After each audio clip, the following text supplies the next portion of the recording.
오늘 하나님 주시는 말씀은 사도행전 7장 2절에서 6절까지 말씀입니다. 사도행전 7장 2절에서 6절까지 오늘 우리에게 주신 말씀을 고백하면서 함께 봉독하겠습니다. 스데반이 이르되 여러분 부형들이여 들으소서. 우리 조상 아브라함이 하란에 있기 전 메소포타미아에 있을 때에 영광의 하나님이 그에게 보여 이르시되 내 고향과 친척을 떠나 내가 내일 보일 땅으로 가라 하시니 아브라함이 갈대아 사람의 땅을 떠나 하란에 거하다가 그의 아버지가 죽음에 하나님이 그를 거기서 너희 지금 사는 이 땅으로 옮기셨느니라. 그러나 여기서 발 붙일 만한 땅도 유업으로 주지 아니하시고 다만 이 땅을 아직 자식도 없는 그와 그의 후손에게 소유로 주신다고 약속하셨으며. 아멘. 오늘 본문 말씀을 가지고요, 하나님의 역사는 계속됩니다 라는 제목으로 함께 말씀을 나눌 텐데요, 함께 고백할까요? 하나님의 역사는 계속됩니다. 믿으십니까? 오늘도 하나님의 역사는 이 예배를 통해서 저와 여러분의 삶의 현장에도 계속 일어나는 줄로 믿습니다. 제가 여기 이곳에 와서요, 홈페이지를 이렇게 새롭게 구성하려다 보니까 우리 교회 연혁이 나오더라고요. 그래서 연혁을 자세히 좀 쳐다봤습니다. 그랬더니 제일 처음이 1992년 2월 20일 날 어디에서요? 아시는 분이 별로 없으시군요. 인계동의 상가 건물에서 하나님 앞에 첫 예배를 2월 20일 날 드렸더라라고 그렇게 기록이 되어 있더라고요.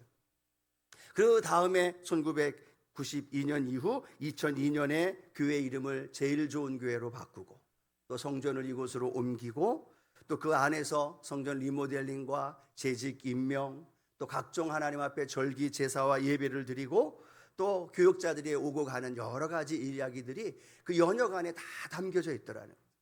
그것을 보면서 제가 어떤 마음을 가졌을까요? 하나님, 우리 여두 순복음 수원교회를 통해 우리 당장 목사님을 통해 하나님의 역사가 놀랍도록 이루어 주셨군요. 할렐루야. 그 가운데 역사하신 하나님께 우리 감사의 박수 한번 올려드릴까요? 아멘. 30주년 32주년 그리고 당장 목사님으로 또 제가 이곳에서 담임으로 사역하는 그 역사, 그 모습 하나하나가 사람이 한 것이 아니라 하나님이 그 역사를 이루어 주셨고 그 역사는 오늘도 우리 교회를 통해 여러분의 삶을 통해서도 계속 이루어지실 줄로 믿습니다. 예, 여러분의 역사도 한번 이야기해 보십시오 하면 얼마나 장황한 이야기가 많이 펼쳐질까요? 주님을 만난 이후부터 이 교회에 오고 봉사하고 헌신한 여러 가지 이야기를 하다 보면 끝도 없을 거라고 생각합니다.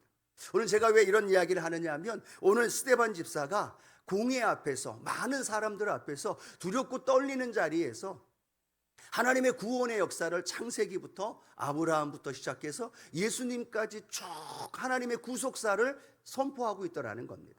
그리고 구속의 역사를 선포하면서 그들에게 말하고 있는 것은 예수 그리스도가 구주가 되시고 그 예수 그리스도를 통하여 구원의 역사가 계속 이루어지고 있다는 사실을 스데반 집사의 설교를 통하여 오늘 저와 여러분에게 들려주고 계신 줄로 믿습니다.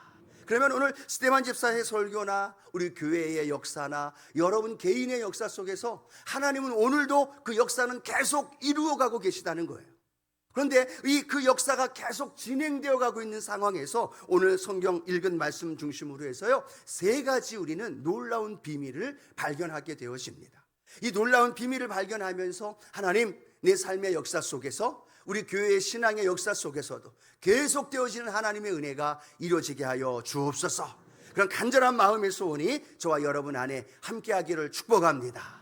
자, 그러면 우리 첫 번째로 하나님의 역사가 계속되어지는 그 삶에서 기억되어져야 할 것은요, 하나님의 주권이 있음을 우리에게 설명해 주고 있습니다. 한번 따라 고백할까요? 하나님의 주권이 있습니다. 믿으시면 아멘 합니다. 예, 구속의 하나님의 역사를 쭉 설명하는데 이 스데반은요, 아브라함의 이야기를 다 끄집어냅니다. 그리고 아브라함을 통하여서 그들에게 하나님의 주권을 설명하고 있어요. 자, 우리 사도행전 7장 2절 함께 읽어볼까요? 스데반이 이르되 여러분 부형들이여 들으소서. 우리 조상 아브라함이 하란에 있기 전 메소포타미아에 있을 때에 영광의 하나님이 그에게 보여라고 말합니다. 유대인들이여 가장 우상시 여길 만큼 아브라함을 존경합니다. 왜냐하면 그들이 믿음의 조상으로 알고 있고 믿음의 조상으로 후손이 연결되어 있다는 사실을 알고 있기 때문에 이 아브라함을 우상처럼 받들고 있다는 거죠. 그런데 오늘 본문 우리가 읽은 말씀에 보니까 아브라함이 먼저 하나님을 믿은 게 아니라는 거예요. 아브라함이 먼저 하나님을 자각하고 하나님께 나아가고 하나님이 어디 계신가를 찾아다니면서 그 하나님을 만난 것이 아니라는 거예요. 우상의 도시 메소포타미아에 있을 때 그의 아버지 데라로 인하여서 우상을 판매하면서 삶을 살았던 죄인이었던 그때 성경은 뭐라고 말씀하고 있느냐? 영광의 하나님이 아브라함에게 보였다라는 거예요. 주체가 누가 되고 있어요? 아브라함이 아니라 하나님이 아브라함을 찾아가셨다라는 거죠. 그리고 아브라함을 통하여서 믿음의 조상을 만들어 주셨고 아브라함을 통하여서 하나님의 놀라운 역사가 일어난 줄로 믿습니다. 스데반은요 또 다른 한 명 인물을 이야기를 합니다. 그 사람이 누구냐면 요셉이에요. 우리가 잘 알죠. 요셉은 형들의 미움을 받아서 어디로 팔려나갑니까? 애굽으로 팔려갑니다. 노예가 되고 감옥에 갇히고 모진 고통과 아픔의 시기를 10대의 나이 때 겪게 되어지는 모습을 보게 됩니다. 가족들에게 형들에게 버려진 바 되어져 있는 이 요셉의 모습을 스데반 집사는 설명을 하면서요 놀라운 하나님의 은혜를 가르쳐주고 있는데요. 여러분 이 애굽에 7년 흉년이 들었을 때 모두가 다 굶어 죽어가고 있을 때에 그 가나안 땅에 히브리인들에게 먹을 것을 제공한 사람이 누구였을까요? 그 사람이 요셉이었다라는 거. 하나님의 은혜 안에서 이스라엘 민족들이 작은 가나안 땅에 머문 것이 아니라 그 백성이 번성하여서 애굽에서 강력한 하나님의 민족으로 번성한 민족이 될 수 있도록 애굽으로 이주하는 근거가 되었던 사람이 누구였을까요? 그 사람이 요셉이었다라는 겁니다. 요셉은 자기가 선택해서 팔려간 게 아닙니다. 요셉은 자기가 의도해서 형들에게 의하여 애굽에 팔려간 것이 아닙니다. 그런데 놀라운 건 하나님의 주권 속에서 요셉이 애굽으로 팔려가게 되었고 그곳에서 모진 고통 속에서 하나님을 알게 되어졌고 그 하나님을 알므로 말미암아 총리가 되어지고 그러므로 말미암아서 흉년 속에서도 건짐바 되어지고 그 고난 속에서 하나님의 민족으로 번성케 되는 놀라운 역사가 일어난 줄로 믿습니다. 오늘 스데반이 무엇을 우리에게 가르쳐주고 하고 있을까요? 하나님의 말씀이 오늘 우리에게 무엇을 가르쳐주려고 하고 있을까요? 우리는 성경을 읽어가면서요 어떨 때는 야 아브라함이 대단하다, 모세의 대단함, 그 믿음을 보면서 감탄하기도 합니다. 또 여호수아처럼 해와 달을 멈추게 하고 하나님의 기적을 일으킨 여호수아를 보면서 나도 그랬으면, 다윗의 신앙을 보면서 나도 다윗과 같은 하나님 마음에 합한 사람이 되었으면 하는 그런 마음을 갖게 되어집니다. 그런데요 중요한 것은 우리가 성경을 읽어가면서 그 사람 한 사람에게 포커스를 맞추고 중점을 두는 것이 아니라 그 사람을 사용하시는 하나님, 그 역사를 이루어 가시는 하나님, 그 하나님께 초점을 두는 믿음의 삶이 되기를 축복합니다. 예, 요셉도 하나님 앞에 위대한 사람으로 쓰임 받았고 모세도 다윗도 위대한 사람으로 쓰임 받았습니다. 그런데 그들이 특출나게 무언가가 잘하거나 무언가의 자격이 있기 때문이 아니라 하나님의 전적인 주권과 통치 속에서 하나님이 그들을 인도해 주셨고 그 가운데 하나님의 놀라운 역사가 일어난 줄로 믿습니다. 여러분 어제 우리 성태 형제하고 우리 예정자매 결혼식 갔었어요. 당양장 목사님이 주례를 하면서 그 말씀을 하시더라고요. 우리 예정자매 여기 둘이 와 있네요. 예정자매가 수많은 청년들한테 많은 대시를 받았다라고 얘기를 하더라고요. 들은 대로 그대로 얘기해요. 그럼 많은 사람들이 다 내 거다, 뭐 내가 뭐 사귈 거다, 뭐 그런 얘기를 한참 많이 했다고 합니다. 그런데 나중에 알고 보니까 누구의 것이 되는 거예요? 우리 박성태 귀한 형제의 아내가 되어졌다라고 말하면서 주인은 따로 있다는 듯이 그렇게 말씀을 하시더라는 거죠. 우리가 아무리 애를 쓰고 우리가 노력하고 무언가를 이루려고 하는 것 같지만 하나님의 주권 속에서, 하나님의 역사 속에서 그 일들이 이루어져 가고 있다는 사실, 우리는 그걸 믿는다면요, 오늘도 이 예배를 통하여서 하나님께 집중할 수 있다는 거예요. 하나님 앞에 예배를 드리면서 나는 연약하지만, 나는 부족하지만 하나님이면 하실 수 있습니다. 하나님이 그 모든 일들을 이루어 갈 수 있습니다. 이 고백이 저와 여러분의 고백이 되어져야 될 줄로 믿습니다. 오늘 저와 여러분이 하나님의 자녀가 된 것, 우리 어떤 자격이 있어서인가요? 하나님 앞에 오늘 나와 예배를 드릴 수 있는 이런 은혜, 저와 여러분이 어떤 준비가 되어져 있었기 때문인가요? 아닙니다. 하나님의 전적인 은혜예요. 하나님의 전적인 택하심이고 하나님의 주권 속에서, 그 역사하심 속에서 오늘 저와 여러분이 하나님의 자녀가 된 줄로 믿습니다. 그래서 에베소서 2장 8절 9절은 이렇게 기록하죠. 함께 읽어봅니다. 너희는 그 은혜에 의하여 믿음으로 말미암아 구원을 받았으니 이것은 너희에게서 난 것이 아니요 하나님의 선물이라. 행위에서 난 것이 아니니 이는 누구든지 자랑하지 못하게 함이라 라고 말합니다. 이렇게 말씀하죠. 너희에게서 난 것이 아니라는 거예요. 착각하지 말라는 거예요. 오만하고 교만하지 말라는 얘기예요. 너희에게서 난 것이 아니라 하나님의 선물로 우리에게 주셨다는 거예요.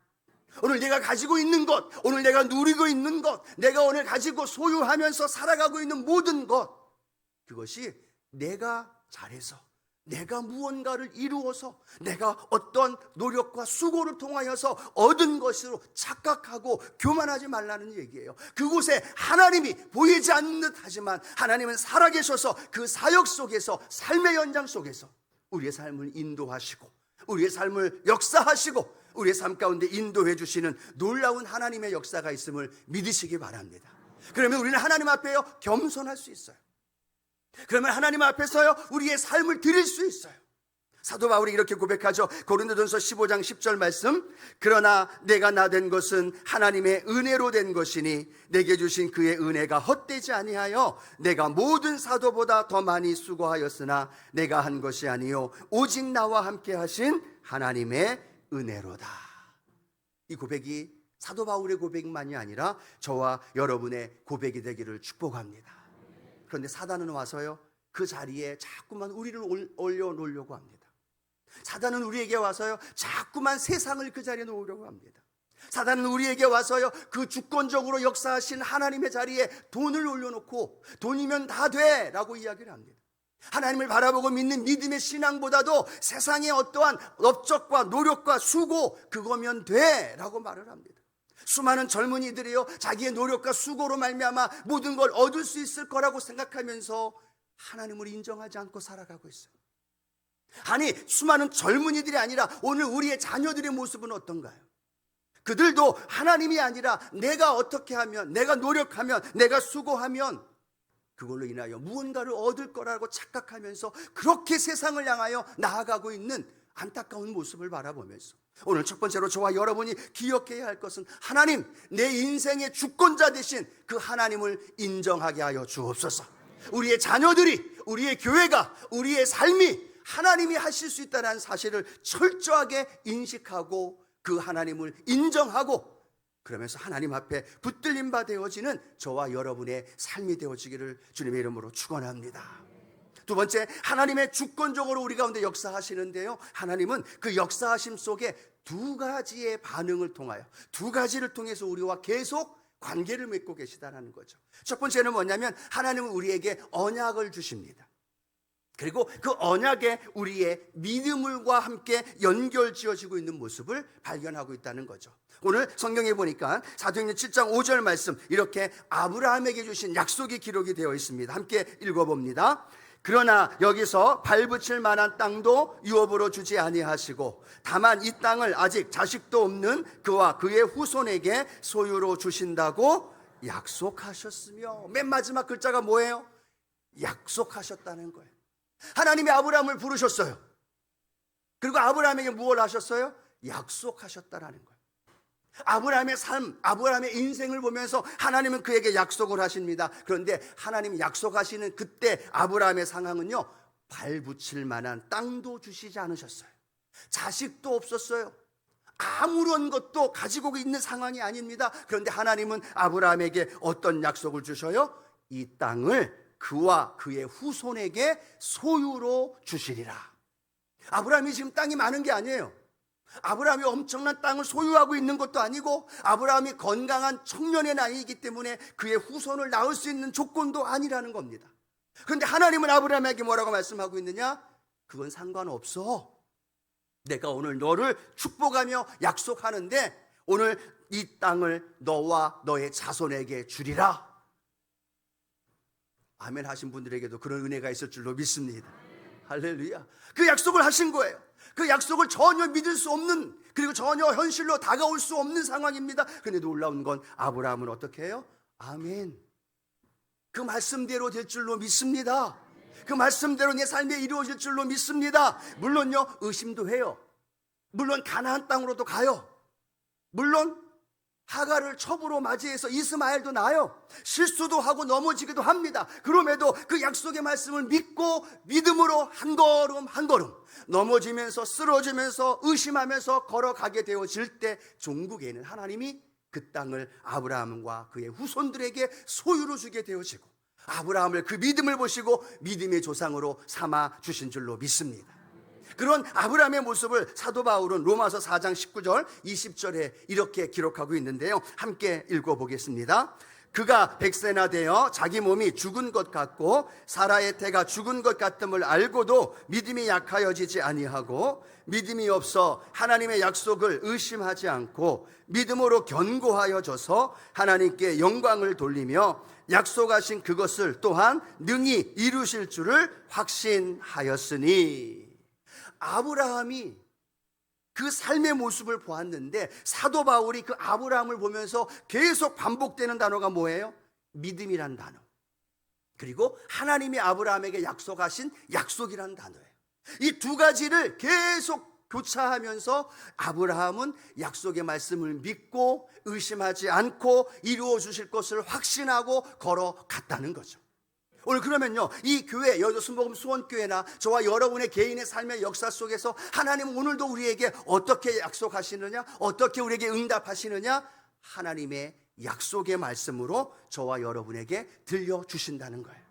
내 역사 속에서 하나님이 일하시길 원하신다면, 내 가정에서, 내 삶의 현장, 내 사업장, 우리 교회에서 하나님이 일하시길 원한다면요, 우리는 하나님이 우리에게 들려주시는 언약의 말씀을 붙들어야 되는 거예요. 오늘 여러분 마음속에 하나님이 들려주시는 언약의 말씀이 있으십니까? 내 인생 속에서 살아갈 만한, 붙들고 의지하며 믿음으로 걸어갈 만한 그 하나님의 말씀, 그 말씀이 있으십니까? 그 말씀이 있어야 그 말씀으로 세상을 이기는 거예요. 그 말씀이 있어야 내 환난을 뛰어넘을 수 있는 거예요. 그 말씀이 있어야 내 앞에 다가와 있는 수많은 어려움과 문제를 이길 수 있다는 사실. 그런데 중요한 건요, 많은 믿음의 사람들이 교회 와서 예배는 드리고 그 믿음으로 살아가려고 하는데 약속의 말씀을 부여잡지 않는다는 거예요. 아니, 약속의 말씀이 들려지지 않는다는 거예요. 그 약속의 말씀을 붙들지 않고 세상을 나가 이기려고 하다 보니까 넘어지기도 하고 쓰러지기도 하고 포기하기도 하고 절망하는 안타까운 모습들. 오늘 저와 여러분의 인생 속에 하나님의 약속의 말씀이 날마다 들려지는 은혜가 있게 되기를 축복합니다. 왜 제가 올해 2023년 시작하면서 여러분들에게 감사 큐티 365 책을 다 나눠드렸을까요? 114 운동, 하루에 성경 1독 1년에 한 번 해봅시다 라고 성경 1독 하자라고 왜 여러분에게 계속 권면을 할까요? 7월달 8월달 무더운 날씨인데 신약 성경 읽자고 왜 여러분들에게 신약 성경 읽자고 챌린지 하면서 말씀을 읽으라고 할까요? 외워지지도 않는 시편 91편, 그쵸? 23편 뒤돌아서면 또 잊어버리고 무슨 말인지 그가 내가 뭐 하리로다 하리도다 너무 헷갈려요. 저도 외우고 있는데 왜 제가 계속 여러분에게 그 말씀을 외우라고 할까요? 여러분도 하기 싫어하는 거 저도 눈치가 있어서 알아요. 부담스러워하는 거 저도 알아요. 근데 왜 여러분에게 계속 말씀을 읽으라고, 말씀을 암송하라고 그러고 말씀을 계속 묵상하며 살아가라고 이야기를 할까요? 그래야 여러분의 삶의 현장 안에 하나님의 역사가 일어나기 때문이에요. 그 말씀으로 하나님이 여러분에게 응답을 주시기 원하시고 그 말씀으로 여러분에게 위로해 주기 원하시는데 우리에게 말씀이 없기 때문에 하나님의 위로가 들려지지 않아요. 하나님의 말씀이 없기 때문에 세상을 살아갈 방법을 몰라요. 하나님의 말씀이 없기 때문에 우리에게 다가온 문제를 이길 수 있는 방법을 모르고 자꾸만 세상의 방법을 추구하고 있다는 거예요. 아니요, 오늘 하나님 우리에게 말씀합니다. 내가 너를 사랑한다. 내가 너에게 응답 주리라. 내가 너와 함께 하리라. 그 모든 것이 어디에 담겨져 있어요? 약속의 말씀에 담겨져 있어요. 그 말씀을 붙들고 아브라함처럼 예 믿습니다, 아멘 믿습니다, 그 믿음을 가지고 우리가 반응하면서 걸어가면 그곳에 하나님의 기적과 능력이 저와 여러분의 삶 가운데 나타날 줄로 믿습니다. 조금 오래 걸릴 수 있어요. 조금 더디게 올 수도 있어요. 그런데 그 역사는, 하나님의 역사는요, 내가 느끼는 것보다도 더 빨리빨리 역사되어지고, 내가 지금 간증 내 삶에 역사되어지는 걸 고백하는 그때보다도 더 빨리 하나님의 역사가 우리의 삶 가운데 이루어질 줄로 믿습니다. 세 번째 우리가 기억해야 할 것은요, 그 말씀, 그 믿음이 과거의 말씀, 과거의 믿음이 되어서는 안 된다는 거예요. 오늘의 말씀이 되어줘야 된다는 거예요. 오늘 들려주는 생명의 말씀이 되어줘야 된다는 거예요. 제가 예전에도 몇 번 설교하면서 그 얘기 들었습니다. 많은 믿음의 사람들이 과거에 받은 은혜로 오늘을 살아가려고 해요. 과거에 읽었던 말씀으로 오늘을 살아가려고 해요. 물론 과거에 읽은 말씀이 내 안에, 내 생각 안에, 내 심령 안에 가득하면 그 말씀을 통해서 하나님이 툭 깨닫게 하시고, 갑자기 그 말씀이 생각나게 하시고, 이것 때문에 막 머리가 깨질 듯 아프고 어찌해야 할 바를 모르는 상황 속에 있을 때 그 말씀이 내 안에 깨달아지고 알게 되어지고, 할렐루야, 이 말씀이 여기 있었구나. 그 말씀으로 오늘을 살아갈 수 있는 은혜가 있게 될 줄로 믿습니다. 예, 세상이 얼마나 악합니까? 얼마나 악한 게 아니라 얼마나 사악합니까? 그렇죠? 수많은 환경과 문화로 인하여서 다가오는 우리를 넘어뜨리려고, 우리를 좌절시키고 유혹하는 것들이 얼마나 많아요. 여러분 인터넷에 들어가서요, 기독교적인 내용 그렇게 딱 치면요, 가장 먼저 1순위, 2순위 뜨는 게 복음 안에서, 진리 안에서 나와 있는 그 사이트가 아니라요, 이단 사이트들이 가장 먼저 떠올라요. 잘못했다가는 이단 사이트를 한참 보면서 은혜 받고 있어요. 근데 그 사이트가 이단이에요. 그렇게 많은 기독교인들, 성도들, 믿음의 사람들을 넘어뜨리고 성 정체성 혼란을 통하여서 내가 남자인지 여자인지조차 구분되어지지 못하는 그러한 많은 거짓과 이단과 수많은 세상의 것들, 문화들이 우리에게 찾아와서 우리를 넘어뜨리려고 하고 있다는 겁니다. 그런데 하나님은 우리에게 그 세상을 이길 수 있는 방법, 그 문화와 그 거짓과 그 혼란을 뚫고 분별하며 진리 안에 살아갈 수 있는 방법, 그 방법을 오늘도 저와 여러분에게 주셨다는 거예요. 그것이 우리 디모데후서 3장 16절 17절 같이 한번 읽어봅니다. 모든 성경은 하나님의 감동으로 된 것으로 교훈과 책망과 바르게 함과 의로 교육하기에 유익하니 이는 하나님의 사람으로 온전하게 하며 모든 선한 일을 행할 능력을 갖추게 하려 함이라. 아멘. 이 말씀이 우리의 삶 가운데 이루어지는 축복이 있기를 원합니다. 하나님의 감동으로 돼서 저와 여러분을 교훈해요. 가르쳐줘요. 의로 교육하고 바르게 함을 가르쳐주고 있어요. 또 하나, 우리 하나님의 백성으로서 온전하게 모든 선한 일을 행할 능력을 말씀 안에 담겨주셨다는 거예요. 그 말씀을 오늘 내가 믿고 의지하며 걸어가게 되면 그 말씀이 오늘 나를 살리게 되고 그 말씀이 나를 일으키게 되어지고, 그 놀라운 하나님의 역사가 저와 여러분의 삶의 현장 안에 나타날 줄로 믿습니다. 여러분, 이스라엘 백성들은 하나님 앞에 선민이었어요. 하나님 택한 백성이었어요. 그 이스라엘을 구원하기 위해서 애굽의 바로와 애굽의 나라를 완전히 진멸했던 그 나라, 그 민족이 히브리 민족이에요. 여리고성을 무너뜨리고 가나안 땅을 사람들을 다 죽이면서까지 구원해낸 민족이 히브리 민족, 이스라엘 백성이라는 겁니다. 그런데 여러분, 그 이스라엘 백성들이 하나님의 징계와 심판을 받습니다. 그토록 사랑하셨고 그토록 구원해내셨고 그토록 내 백성 그렇게 외치셨던 하나님이 이스라엘 백성들에게 징계와 심판을 하시는 장면이 나와요. 그런데 징계와 심판을 할 수밖에 없는 이유, 그 이유를 호세아 선지자를 통하여 이렇게 말하죠. 호세아 4장 6절 함께 읽어봅니다. 내 백성이 지식이 없으므로 망하는도다. 내가 지식을 버렸으니 나도 너를 버려 내 제사장이 되지 못하게 할 것이요, 내가 하나님의 율법을 잊었으니 나도 네 자녀들을 잊어버리리라. 하나님의 지식을 잃어버렸어요. 하나님의 지식이 없어서 망하고 있는 거예요. 와서 예배는 드려요. 와서 제사는 드려요. 와서 하나님 전에 거하기는 합니다. 그런데 그 마음 안에 하나님을 아는 지식, 말씀이 없는 거예요. 오늘을 살아갈 오늘의 말씀이 없는 거예요. 오늘 내가 세상을 이길 세상의 방법이 없다 보니까 세상에 치우치고 세상의 지식, 세상의 방법을 치우치다 보니까 결국 하나님의 징계와 심판에 당할 수밖에 없는 안타까운 모습. 오늘 여러분, 이 모습이 저와 여러분의 모습이 아닌지 얼마나 두렵지 않나요? 이스라엘 백성들을 향하여 내 백성이 나를 아는 지식이 없어 망한다라고 외치는 이 하나님의 절규가 오늘 나를 향한 하나님의 절규가 아닐까요? 여러분을 향한 절규가 아닐까요?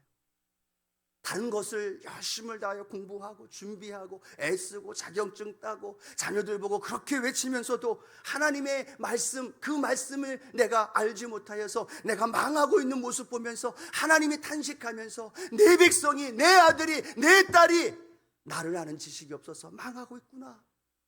하나님이 탄식하고 있는 모습이 우리를 보고 말씀하고 있는 것이 아닌가 두려운 마음이 듭니다.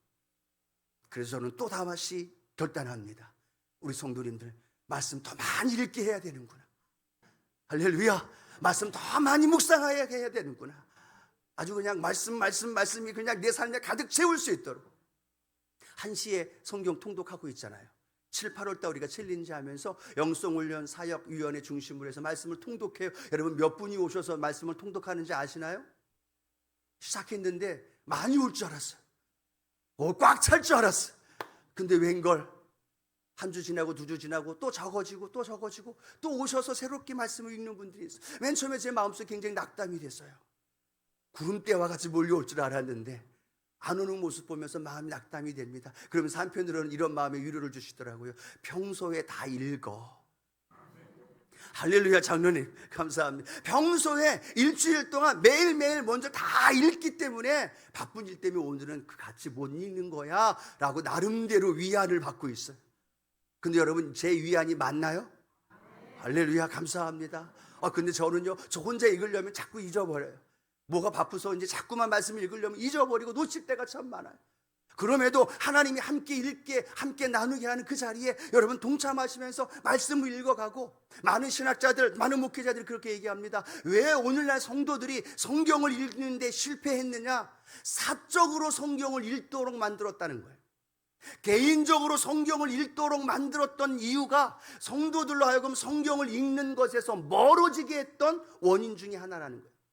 그러면 뭘 의미할까요? 교회에 모여서, 공동체가 모여서 함께 말씀을 읽고 말씀을 묵상하고 함께하는 이 훈련이 다시 되어질 때 하나님의 말씀이 공동체 안에, 삶의 현장 안에 더 강력하게 임할 수 있다라고 얘기합니다. 오늘 공동체 안에, 오늘 사적인 여러분의 삶의 현장 안에, 우리 교회에서 함께 하고자 하는 그 말씀의 운동 안에 여러분들이 깊숙이 들어오셔서 그 말씀이 여러분을 살리고 여러분의 가정을 붙들고 여러분의 삶의 현장 안에 하나님의 역사하심이 강력하게 임하게 되기를 축복합니다. 여러분 말씀을 맺기를 원합니다. 하나님의 역사는 오늘도 계속됩니다. 그런데 하나님의 그 주권 속에 역사하시는데요, 저와 여러분의 삶에 하나님의 말씀이 가득 채워져야만 합니다. 그 언약을 통하여 하나님은 하나님의 응답을 주시고, 내가 믿습니다라는 믿음의 결단과 믿음으로 고백해 나갈 때 그 말씀이 과거의 말씀이 아니라 오늘 내게 들려주시는 생명의 말씀, 오늘을 살아가고 오늘을 버티고 오늘로 세상을 구원할 수 있는 생명의 말씀이 내게 들려질 때 그 말씀을 힘입어서 하나님의 역사에 쓰임받는 믿음의 성도님들 되기를 축복합니다. 우리 모두가 그런 축복의 사람들 되어질 줄로 믿습니다.